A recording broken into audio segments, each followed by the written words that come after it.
Hello everyone. Today I want to show you some updates that I've made to the magenta.nvim plugin. If you haven't heard of this plugin before, this brings agent-based editing to NeoVim. There's a previous video linked at the top here that kind of walks you through the foundations of the plugin. So the changes since this last video, one of the major shortcomings of this plugin and before was the lack of inline editing, which is something that I implemented. So now you can press leader MI for inline, and it will pop up this buffer at the top for the inline prompt. And now I can say add a second stanza to this poem. So for OpenAI and Anthropic and probably other providers, you can configure their tool use strategy to basically force use of a particular tool. So if nothing is selected and you enter this from normal mode, we will send the request and ask it to use a find and replace tool. So here you can see the input buffer changes to show you like what the prompt actually did.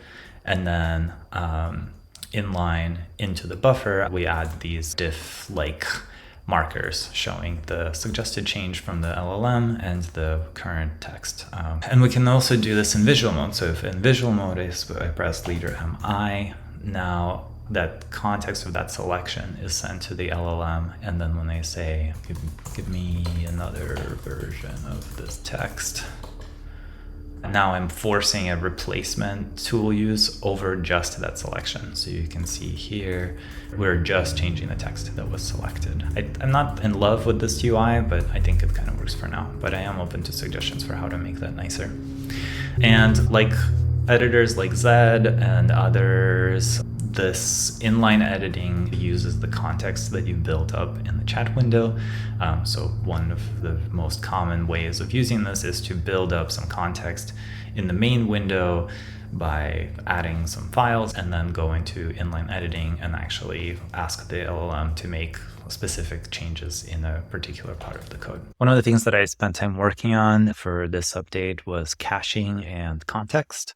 In most models, you will get some caching behavior so that as you send this message towards the end, as long as the history of messages doesn't change, you can reuse the previous embeddings for these messages.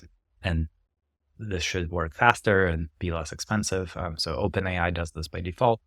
Anthropic, I learned, gives you the ability to set these cache breakpoints in your messages where if the content prior to this cache breakpoint hasn't changed, then it'll be able to reuse that part. And it gives you 4 to kind of play around with.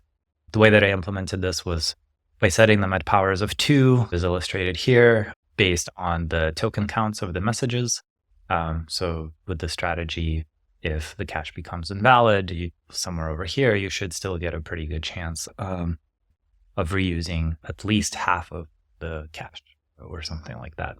The other thing that I needed to fix for this is the pinned file context. So as you can see, before files were just attached to the user message that they were pinned during, but these files can actually change. So if I edit this buffer, the content of this file would be different, and that would break all of these cache breakpoints.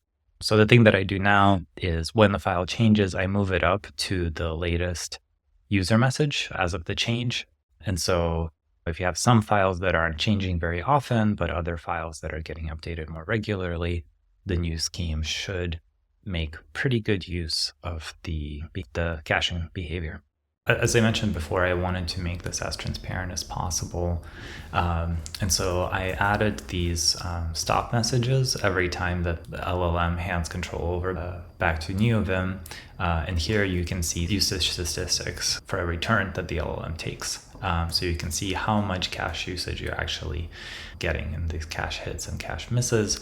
The other thing that I added here is on the final stop turn, you can now press enter, and it will bring up this debug buffer, which actually shows you literally everything that's been sent to the LLM, and including the token count returned by the LLM.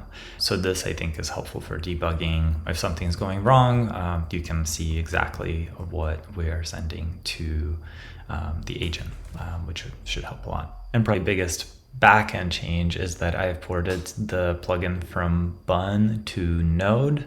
Unfortunately, Bun didn't have the best support for asynchronous debugging, so it doesn't keep track of async blocks when generating its stack, and also when using the debugger and stepping through code. I found this to be really frustrating.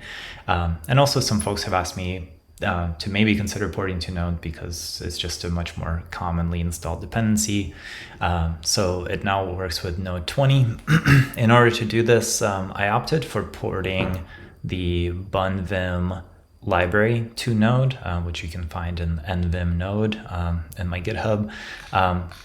So I like the bunvim library better than the Node client one because it does a better job of exposing a more direct interface over the NeoVim API. So the types in this library were generated by Wallpants, and I used those. It still initializes as like a Lua plugin that starts the job control, and so it still does not require update remote plugins or manifests or things like that. So it should be pretty simple to set up. Okay, thank you very much for your attention. Please star the GitHub repo if you like this work, and please contribute if you have time. Have a good one.